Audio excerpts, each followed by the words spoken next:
नमस्कार आप सभी को। शाब्दिक तर्क के भाग 10 में आपका स्वागत है। आज हम वेन आरेख के बारे में पढ़ेंगे।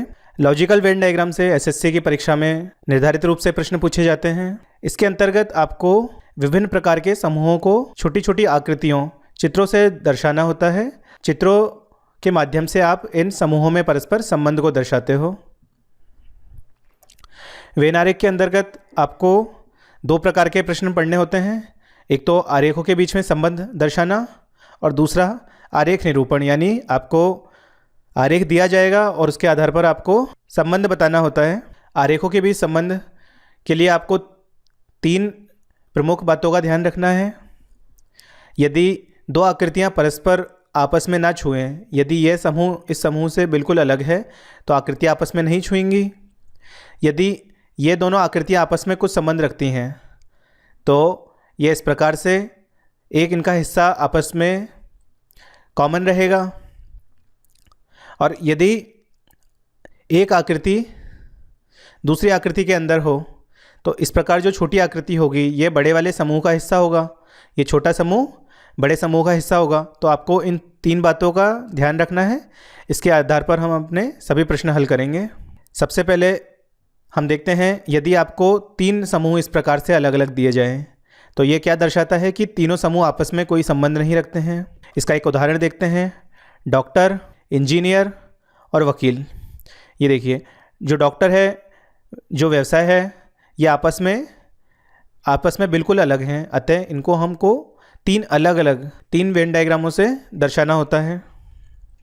प्रकार 2 में आपको ये देखिए, सबसे छोटा वाला समूह है, ये इस वाले समूह का हिस्सा है और ये दोनों समूह मिला के इस बड़े वाले समूह का हिस्सा है। इसका एक उदाहरण मिनट, सेकंड व घंटा हो सकता है। समय की छोटी इकाई है सेकंड। सेकंड को हम यहाँ पे दर्शा सकते हैं अंदर वाले सबसे छोटे वाले वृत्त से। फिर जो बड़ा वाला वृत्त होगा आप इसे मिनट को दर्शा सकते हैं, क्योंकि 60 सेकंड में आपको 1 मिनट मिलते हैं। और इसी प्रकार जो घंटा है, और आप 60 मिनट में 1 घंटा बनता है। अतः घंटे की ये छोटी छोटी इकाइयाँ हैं। इस प्रकार आप इनका समूह बना सकते हैं। सेकंड अंदर आएगा और घंटा बाहर। तीसरे प्रकार में ये अंदर वाले जो छोटे वृत्त हैं, ये दो समूह आपस में कोई संबंध नहीं रखते हैं, परंतु यह दोनों मिलके किसी एक बड़े समूह का हिस्सा हैं। जैसे मेज, कुर्सी और फर्नीचर। आप देखिए, कुर्सी और मेज आपस में बिल्कुल अलग अलग चीज़ें हैं, लेकिन ये दोनों फर्नीचर का हिस्सा है, दोनों ही फर्नीचर हैं। अतः इसको इस प्रकार के डायग्राम से आप दिखाएंगे। प्रकार 4 है, जब वस्तुएं आपस में कुछ संबंध रखें और यह किसी बड़े समूह का भी हिस्सा हो। जैसे आदमी, पिता, भाई। हम इस वाले वृत्त को पिता, फादर से लिखते हैं और दूसरा जो भाई है, ब्रदर, हमने इस प्रकार लिखा। कुछ जो पिता हैं वो भाई भी हो सकते हैं। तो ये जो कॉमन हिस्सा है ये दर्शाता है कि कुछ पिता जो हैं वो भाई भी हो सकते हैं। और भाई हो या पिता, ये सभी क्या होंगे? आदमी तो होंगे ही होंगे, क्योंकि पुरुष हैं। बड़े वाला व्रत क्या दर्शाता है? पुरुष जाति को दर्शाता है और उसके अंदर पिता और भाई हैं, और कुछ पिता ऐसे भी होंगे जो भाई हो सकते हैं। प्रकार 5 देख लेते हैं। इस प्रकार के समूह में ये दो वस्तुएं आपस में संबंध रखती हैं और ये दो वस्तुएं भी आपस में संबंध रखती हैं, और पहली और तीसरी वस्तु आपस में कोई संबंध नहीं रखती हैं। इसका एक उदाहरण हो सकता है कुत्ता, पालतू जानवर और बिल्ली। अब आप देखिए, यदि हम इसे कुत्ता दर्शाएं, डॉग, और ये है बिल्ली, कैट, और बीच में पालतू जानवर, मान लीजिए पेट, तो आप देखिए जो कुत्ते होंगे, कुछ तो कुत्ते होंगे जो पालतू होंगे और कुछ कुत्ते क्या होंगे? जंगली कुत्ते होंगे। उसी प्रकार कुछ बिल्लियाँ पालतू बिल्लियों की श्रेणी में आएंगी और कुछ जंगली बिल्लियाँ होती हैं। जो तीन समूह हैं वो आपस में इस प्रकार से संबंध रखते हैं। डी और सी आप देखिए, ये आपस में मिल नहीं रहा है, क्योंकि कुत्ता और जो बिल्ली है ये आपस में अलग प्रजाति हैं। अतः जो ये वाला व्रत है इस वाले व्रत से बिल्कुल नहीं टच कर रहा है। प्रकार 6 देख लेते हैं। प्रकार 6 में तीनों ही जो समूह हैं वो आपस में परस्पर संबंध रखते हैं, और इन तीनों का जो एक कॉमन रीज़न है ये दर्शाता है कि तीनों आपस में रिलेटेड हैं ये। तो देखिए, इसका एक उदाहरण आप देख सकते हैं। क्लर्क, जो लिपिक होता है वह, तो मान लीजिए इसे हम दिखाते हैं क्लर्क। एक सरकारी कर्मचारी, एक गवर्नमेंट एम्प्लॉय को हम लिखते हैं। और तीसरा एक शिक्षित व्यक्ति। एक शिक्षित व्यक्ति है, पढ़ा लिखा हुआ व्यक्ति, तो उसे आप लिख सकते हो, कोई एजुकेटेड पर्सन है, उसे हमने लिख लिया है। अब देखिए ये जो आपस में हिस्से हैं वो परस्पर क्या क्या दर्शा रहे हैं। जो क्लर्क है, ये वाला हिस्सा जो होगा वो आपको क्या दर्शा रहा है कि कुछ क्लर्क यानी कुछ लिपिक ऐसे हैं जो शिक्षित हैं, ठीक है। और ये वाला हिस्सा क्या दिखाएगा, केवल क्लर्क को दर्शा रहा है। और ये क्या होगा, जो शिक्षित क्लर्क हैं आपस में जो कॉमन है, ये क्या दिखाता है कि जो शिक्षित क्लर्क हैं वह हैं। अब देखिए इन दोनों के जो क्लर्क और जो सरकारी कर्मचारी में जो कॉमन है वो ये वाला हिस्सा है। ये क्या दर्शा रहा है कि कुछ सरकारी कर्मचारी जो हैं वो क्लर्क हैं, तो क्लर्क की पदवी है उनके पास और वो सरकारी क्लर्क हैं, एक तरीके से सरकारी बाबू हैं।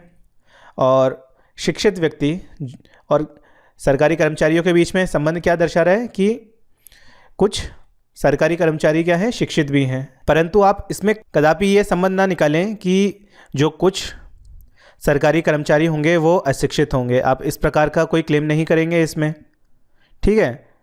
यदि ये बिल्कुल अलग होता तो आप वह क्लेम कर सकते थे। मान लीजिए सरकारी जो एजुकेटेड पीपल हैं, जो शिक्षित व्यक्ति हैं, वो ऐसे आपको अलग समूह दे रखा होता, फिर आप कह सकते थे कि जो सरकारी कर्मचारी हैं वह अशिक्षित हैं। ये दोनों समूह आपस में कोई संबंध नहीं रखते हैं इस तीसरे वाले समूह से, और साथ ही साथ ये दो समूह एक दूसरे का हिस्सा हैं। छोटा वाला समूह इस बड़े वाले समूह का हिस्सा है। जैसे देखिए जो डॉक्टर है, हम डॉक्टर को अंदर वाले वृत्त से दिखा सकते हैं। मनुष्य जो ह्यूमन है उसको हम बाहर वाले वृत्त से दिखाते हैं, और जो चूहा है रैट, उसे हम अलग से दिखाते हैं। अब देखिए चूहा ना तो डॉक्टर हो सकता है ना ही मनुष्य हो सकता है, तो इसलिए इसे हमने अलग पृथक रखा है। और जो डॉक्टर है, सभी डॉक्टर जो होंगे वो क्या होंगे, मनुष्य ही होंगे। आप इस प्रकार के डायग्राम से दिखाएंगे। प्रकार 8 जो है, इसमें आप देखिए कि ये छोटा वाला समूह इसका पूरी तरीके से हिस्सा है, परंतु जो छोटा वाला समूह है इस तीसरे समूह के साथ भी संबंध रखता है, कुछ कुछ संबंध रखता है। जो ये कॉमन है ये पहले और तीसरे वाले में आपस में संबंध को दर्शाता है। तो इसका उदाहरण देख लेते हैं। महिला, माँ व डॉक्टर। अब देखिए जो माँ है, एम को हम दर्शाते हैं मदर, जो कुछ माँ है, और इस समूह को हम दिखा सकते हैं डॉक्टर से। तो देखिए जो कुछ माएँ होंगी वो डॉक्टर भी होंगी। और ये जो बड़ा वाला समूह है ये किसको दर्शा रहा है, महिलाओं को। ये दर्शा रहा है महिला को। तो देखिए कुछ महिला जो होंगी वो माँ भी होंगी और डॉक्टर भी होंगी, परंतु सभी डॉक्टर महिला हो ये जरूरी नहीं है। ये वाला हिस्सा होगा ये पुरुष भी होंगे। अतः इस प्रकार का ये थोड़ा सा इस वाले माँ और डॉक्टर वाले समूह में देखिए कि जो कुछ माएँ होंगी वो डॉक्टर भी होंगी। तो वो ये जो कॉमन रीज़न है ये दर्शाता है कि कुछ माएँ डॉक्टर होंगी। साथ ही साथ सारे जो डॉक्टर हैं वो महिला के अंदर नहीं आ रहे हैं, अतः जो कुछ डॉक्टर होंगे वो जो कुछ महिलाएं होंगी वो डॉक्टर होंगी, और सारी माएँ होंगी वो महिला तो होंगी होंगी। तो इस प्रकार का डायग्राम आपको बनाना होता है। प्रकार 9 हम देखते हैं। इस प्रकार के डायग्राम में आपको देखिए पुरुष दे रखा है मेल, पिता दे रखा है आपको फादर, और बच्चे दे रखे हैं आपको चाइल्ड। अब देखिए जो सभी पिता होंगे वो पुरुष जाति को प्रदर्शित करेंगे।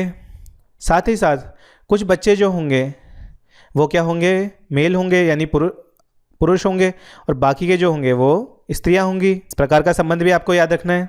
अंतिम प्रकार जो हमारे पास है वह इस प्रकार का है। दो समूह आपस में कुछ संबंध रखते हैं और ये दोनों ही समूह तीसरे समूह से कोई संबंध नहीं रखते हैं। इसमें देखिए प्रोफेसर हम दर्शा रहे हैं इस वाले वृत्त से, लेखक हम दर्शाएंगे जो राइटर हैं वो इस वाले वृत्त से दर्शाएंगे, और बालक चाइल्ड ये अलग ही ग्रुप होगा। अब देखिए कुछ जो प्रोफेसर है वो लेखक हो सकते हैं, और मान के चलेंगे कि कोई भी जो बच्चा है ना तो प्रोफेसर हो सकता है ना ही लेखक हो सकता है। तो इस प्रकार का चलिए एक प्रश्न देख लेते हैं। आरेखों के बीच में आपको संबंध दर्शाना है कि टाई, कमीज व पतलून को दर्शाता हो कौन सा। आप देखिए टाई पहनने का एक अलग स्थान होता है, कमीज टाई और पतलून से बिल्कुल अलग होती है, अतः जो डी है तीनों ही अलग अलग, टाई, कमीज और पतलून तीनों ही अलग अलग वस्तुओं के समूह को दर्शाती हैं, अतः डी इसको सही से दर्शाएगा। अगला जो प्रश्न है यह है आरेखों के निरूपण के आधार पर आपको एक आकृति द्वारा एक एक समूह को दर्शाया जा रहा है और आपको इसके आधार पर प्रश्नों के उत्तर देने हैं। जो छोटा वाला त्रिभुज है यह किसको दर्शा रहा है? शिक्षक को। जो बड़ा वाला त्रिभुज है ये पूरा, ये किसको दर्शा रहा है? राजनीतिज्ञ को। जो व्रत है हमारा, व्रत किसको दर्शा रहा है? जो स्नातक हैं। और साथ में ये जो अंदर आपको आयत दिया हुआ है, आयत किसको दर्शा रहा है? सांसद को, सांसद के समूह को। निम्नलिखित में से कौन सा स्नातक या शिक्षक को दर्शाता है लेकिन वह राजनीतिज्ञ नहीं होना चाहिए? अब जैसे ही आपको कहा है राजनीतिक नहीं होना चाहिए, यानी वह इस त्रिभुज के, बड़े वाले त्रिभुज के अंदर नहीं आना चाहिए। तो इस त्रिभुज के अंदर ना आए और इससे बाहर बाहर रहे तो वह केवल कितना हिस्सा है? ये जो ई वाला हिस्सा है और नीचे जो ये ए वाला हिस्सा है, ए किसको दर्शा रहा है? स्नातक को। और जो ई वाला है वह किसको दर्शा रहा है? शिक्षक को। अतः आपका सही उत्तर क्या हो जाएगा? ए या ई? ए और ई। अगला प्रश्न, निम्नलिखित में से कौन सा क्षेत्र स्नातक राजनीतिक को दर्शाता है लेकिन सांसद को नहीं? आप देखिए नीचे स्नातक है, ये पूरा व्रत किसको दर्शा रहा है? स्नातक को। और बड़ा वाला जो है वह राजनीतिज्ञ को दर्शा रहा है। तो राजनीतिज्ञ भी होना चाहिए और स्नातक भी होना चाहिए, यानी कि बी सी एफ जी अभी इसका हिस्सा बनेंगे, लेकिन सांसद नहीं होना चाहिए। सांसद यदि नहीं होगा तो ये जो है एफ और जी इनको बाहर निकालना पड़ेगा। बचा कौन सा? केवल ये वाला हिस्सा। देखिए यह आयत का हिस्सा नहीं होना चाहिए, लेकिन त्रिभुज, बड़े वाले त्रिभुज और वृत्त में जो कॉमन है, कॉमन 4 अक्षर थे पहले, बी सी एफ जी, और उसमें से हमने ये 2 जो एफ और जी हैं इनको हटाना पड़ेगा क्योंकि ये सांसद हैं। तो अतः बी और सी केवल। अतः इसका सही उत्तर क्या हो जाएगा? B C. अगला प्रश्न, निम्नलिखित में से कौन सा क्षेत्र उन राजनीतिज्ञों को दर्शाता है? बड़ा वाला त्रिभुज जो है राजनीतिज्ञ है, किनको दर्शाता है? जो ना तो शिक्षक हैं और ना ही स्नातक हों। आप देखिए स्नातक जो हैं वो आपके व्रत से दर्शाए जा रहे हैं और शिक्षक जो हैं आपके वो छोटे वाले त्रिभुज से हैं। तो ना ही वो स्नातक हो और ना ही वो इस त्रिभुज का हिस्सा हो, ना ही इस व्रत का हिस्सा हो। तो ऐसे केवल कौन कौन है? एल और एच, केवल 2 हैं जो राजनीतिज्ञ हैं और ना ही शिक्षक हैं और ना ही स्नातक हों। तो एल और एच, अतः यह इसका सही उत्तर होगा। एक अंतिम प्रश्न देख लेते हैं,